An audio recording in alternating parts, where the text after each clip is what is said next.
नमस्कार। प्रसंगवश में आप सभी का स्वागत है। प्रसंगवश की शुरुआत करने से पहले मैं श्रद्धांजलि देना चाहूँगा उन दो शख्स को जो कल सीएम की सिक्योरिटी के अंदर अपनी सेवाएं देते हुए शहीद हो गए। यानी एक एएसआई सुरेंद्र सिंह जो पुलिस सेवा में था, ट्रैफिक पे तैनात था, उनकी आज उपचार के दौरान मृत्यु हो गई। और एक टैक्सी चालक था, वो भी उसको सेवाएं इसलिए कही जाएगी कि वो भी किसी मालिक की गाड़ी चला रहा था। इन दोनों की आत्मा की शांति के लिए हम परम प्रभु से प्रार्थना करते हैं कि भगवान इनको अपने चरणों में शरण दे। अब बात कर लेते हैं। एक शब्द बहुत पिछले लगभग 2 साल 3 साल से प्रचलित हो रहा है, रेवड़ी बांटना। रेवड़ी बांटना पहले शुरू किया था अरविंद केजरीवाल ने, और उसके बाद में चाहे बीजेपी हो, चाहे कांग्रेस हो, चाहे अखिलेश यादव की सपा हो, या ममता बनर्जी की खुद की पार्टी, इन लोगों ने भी उसका अनुसरण किया। धीरे धीरे इन लोगों ने भी रेवड़ी बांटना शुरू कर दिया। मुझे रेवड़ी बांटने के बाद आज उस समय याद आई जब अरविंद केजरीवाल ने आज दिल्ली में घोषणा की, एक नई घोषणा की उसने, कि 18 साल से अधिक उम्र की जो भी महिलाएं हैं उनको 1,000 रुपया प्रति माह सामाजिक सुरक्षा के लिए दिल्ली सरकार देगी अगर वो सत्ता में आई तो ये बात तो हो गई इनकी देनी। मैं कहूँ दीजिए आप, देने में कोई हर्ज नहीं है। इसके दो परिणाम हैं। एक तो आप उन लोगों की आदतें खराब कर रहे हैं। जहाँ नरेगा के बाद में आज श्रमिकों की क्या स्थिति हो गई आपको पता है, किसी से छुपाव नहीं है, तो वो बात भी छोड़ दीजिए। लेकिन आज बीजेपी हो, कांग्रेस हो, अखिलेश यादव की आप पार्टी हो, अखिलेश यादव की समाजवादी पार्टी हो, या फिर अरविंद केजरीवाल की आप पार्टी, आपको अगर कुछ भी सहायता करनी है तो आप अपने राजनीतिक बजट में से, अपनी पार्टी के फंड में से जो करोड़ों रुपया इकट्ठा करते हैं, जिसका पिछले साल भर पहले एक उजागर भी हुआ था कि किस पार्टी को किस संस्था ने, किस उद्योगपति ने, किस इंडस्ट्रीज ने उनको कितना चंदा दिया, उस चंदे में से दीजिए आप। उस चंदे को तो आप हवाई जहाज में उड़ने में, चुनाव में खर्च करने में, या इधर उधर बांटने में खर्च कर देते हैं।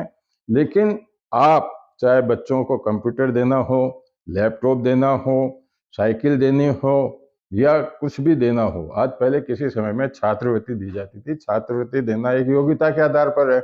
जो योग्य छात्र होगा उसको छात्रवृत्ति मिलेगी, वो उसका अधिकार भी बनता है। लेकिन आप तो जो मेहनत की कमाई, आज तनख्वाहें बढ़ गई, डीए बढ़ने से और ज़्यादा तनख्वाह बढ़ गई, पीएफ पर आप टैक्स काट रहे हैं, हाउस टैक्स ले रहे हैं, इनकम टैक्स ले रहे हैं, जीएसटी ले रहे हैं। जीएसटी का कौन भुगत रहा है? आज व्यापारी तो नहीं भुगत रहा, फैक्ट्री तो नहीं भुगत रही, वो जो कंज्यूमर को जो माल मिलता है उसके ऊपर जीएसटी वसूल हो रही है। उस खून पसीने की कमाई को आप इस तरह से रेवड़ी में बांट रहे हैं।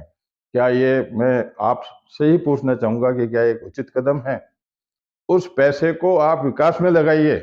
आज स्थिति है कि रेल के अंदर आप अगर 3 दिन बाद भी अगर रिजर्वेशन चाहते हैं, 7 दिन बाद भी रिजर्वेशन चाहते हैं, तो आपको आसानी से रिजर्वेशन नहीं मिलता। हवाई जहाज के अंदर आपको उड़ना है तो आपको दुगने तिगने पैसे देने पड़ते हैं। त्योहार के टाइम पे कितनी महंगी हो जाती है। आप हवाई जहाज की संख्या बढ़ाइए ना, आप ट्रेनों की संख्या बढ़ाइए, आप डब्बों का जो कोच है कोच बढ़ाइए, आप बसों की संख्या बढ़ाइए आप। लेकिन आप वो नहीं करेंगे। आप उस चंदे, उस जो हर व्यक्ति के खून पसीने की कमाई है, उसको आप अपने राजनीतिक लाभ के लिए उनको देना चाहते हैं। ये कहाँ तक उचित है, कहाँ तक उचित नहीं है, ये आप लोगों को तय करना है। और मैं तो ये कहता हूँ कि जो जिस प्रकार से ये पार्टी, चाहे कोई सी भी पार्टी हो, वो अगर इसको कुल मिलाकर के चुनाव आयोग को भी इस पर रोक लगाने पर विचार करना चाहिए। हालांकि चुनाव आयोग स्वतंत्र एजेंसी है, किसी के दबाव में काम नहीं करती है, लेकिन आज एक ये कारण भी हो सकता है कि चुनाव के टाइम पर ये जो चुनाव के टाइम पर होती है घोषणा, पहले नहीं होती घोषणा। आज किसानों का दुनिया भर का कर्ज होता है, उनकी ज़मीनें कुड़क हो जाती है, लेकिन जब चुनाव का टाइम आता है, कर्ज माफ़ होता है, ब्याज में कमी की जाती है। ये सारे कारण क्या हैं कि आज आप पार्टी के हित के अंदर मतदाता को प्रभावित करना चाहते हैं। कुल मिला के मेरे कहने की गर्ज ये है कि जो खून पसीने की कमाई है, जो राजस्व की आय है, राजस्व की आय को विकास कार्यों में, जन सुविधा में खर्च करना चाहिए, न कि व्यक्ति विशेष पर। आज मुख्यमंत्री जब शिव सिंह चौहान थे मध्य प्रदेश में, उन्होंने लाडली बहना चालू कर दी। तो उसके बाद में एक मुख्यमंत्री ने लाडली भाई शुरू कर दिया। 5-5 हजार रुपये पेंशन दे रहे हो, 3-3 हजार, 2-2 पेंशन। अरे पेंशन दीजिए, आप 60 साल 70 साल से अधिक के व्यक्ति को पेंशन देते हैं, 1000 रुपये 2000 रुपये देते हैं। 1000 रुपये 2000 रुपये में क्या होता है उनको? आप उनको देना है तो 5000 रुपये महीना दीजिए। जो आपके पास में राजस्व की इनकम हो रही है, उसमें से देना है तो उन गरीबों को दीजिए ताकि उनका भला हो सके। लेकिन इसके अंदर सरकार कोई रुचि नहीं रखती है। उनकी रुचि इस बात में रहती है कि किस प्रकार से हम मतदाताओं को अपनी ओर प्रभावित करें। इसमें कोई भी सरकार हो, कोई भी पार्टी हो, वो पीछे नहीं है।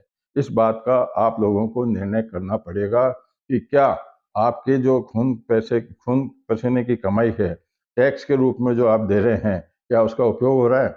एक बात और बता देता हूँ आपको।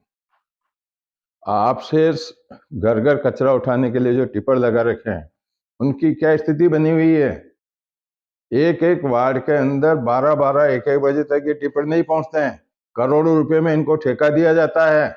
दूसरे आप इंदौर में जाकर के देखिए, इंदौर में क्या है, इंदौर के अंदर टिप्पर आता है, 2 टाइम आता है वहां पर, और आपके पास में वो हॉर्न नहीं बजाएगा। आपके घर के बाहर जो कचरा रखा हुआ है वो खुद उठा करके गाड़ी में डाल के ले जाएगा। पैसा लग रहा है तो आप उसका सर्वे भी तो कीजिए, उसकी जांच भी तो कीजिए। चलो पहले तो चुनाव बोर्ड था, चुनाव बोर्ड के सामने किस प्रकार की दबाव रहते हैं, किस प्रकार का प्रभाव रहता है। लेकिन अब तो प्रशासक नियुक्त कर दिया आपने। प्रशासक क्या है? प्रशासक तो नगर परिषद में जाकर के बैठते भी नहीं है। जहां पहले सभापति पूरे दिन बैठता था, 35, 40, 50, 60, 70, 80 जो जिस क्षेत्र का निगम नगर पालिका है, वहां के पार्षद भी प्रतिनिधित्व करते थे, लेकिन प्रशासक खुद नहीं बैठता है। कमिश्नर अपने हिसाब से काम करता है, विकास के कार्य रुके हुए हैं। जहाँ चुनाव का पहले निर्णय हो चुका है कि कभी भी चुनाव होने के बाद में, चुनाव की अवधि समाप्त होने के बाद में चुनाव होना जरूरी है। अब उस पर भी पता नहीं क्या आज की तारीख में सरकार निर्णय भी नहीं ले पाई है। राजस्थान में 44 नगर पालिकाओं के अंदर यह समय समाप्ति हो चुकी है चुनाव की, लेकिन आज तक ये निर्णय नहीं लिया है कि वहाँ चुनाव कब होंगे, नहीं होंगे या कैसे होंगे। अब ये सोचने वाली बात है कि इसको रोका किस लिए गया? इसको रोका गया वन नेशन वन इलेक्शन के माध्यम से। लेकिन वन नेशन वन इलेक्शन लागू नहीं होता है, तब तक तो पुराने नियम आप चलने दीजिए, जब तक तो आप बोर्ड का गठन होने दीजिए। ये सारी चीजें हैं जिस पर सरकार को ध्यान देना चाहिए। ये सारी बातें जाते जाते मैं आपको बात बता देता हूँ कि अब राजनीतिक हस्तक्षेप करना भी एक बहुत बड़ी बात हो गई। अगर किसी अधिकारी को राजनीतिक दबाव में प्रताड़ित करने की कोशिश की जाती है, तो अब राजस्थान सिविल सर्विस का जो एक कोर्ट है, वो भी निर्णय देता है। अभी बिहार में भी आज ऐसा ही हुआ है। 3 दिन पहले वहाँ विधायक ने एक डॉक्टर के खिलाफ प्रदर्शन करके एपीओ करने की मांग की थी। उसको सिटी डिस्पेंसरी में जब तक जांच जारी हो, जब तक वहाँ ट्रांसफ़र कर दिया गया। लेकिन वो डॉक्टर सिविल सर्विसेज में का जो कोर्ट है, न्यायालय है, उसमें जाकर के स्थगन लाया है। हालांकि कोर्ट ने यह कहा कि अगर इनका ट्रांसफ़र कर दिया जाए पूर्ण रूप से, तो इस पे स्थगन लागू नहीं होगा, लेकिन इस तरह से किया जाना उचित नहीं है। तो कुल मिलाकर के आज की ये बातें हैं जो जनता से जुड़ी हुई है, जो मैंने आपके सामने कही है। इस प्रसंग में उसको यहीं विराम देते हैं। कल फिर नए किसी प्रसंग के साथ मैं आपके सामने उपस्थित होऊंगा। तब तक के लिए नमस्कार।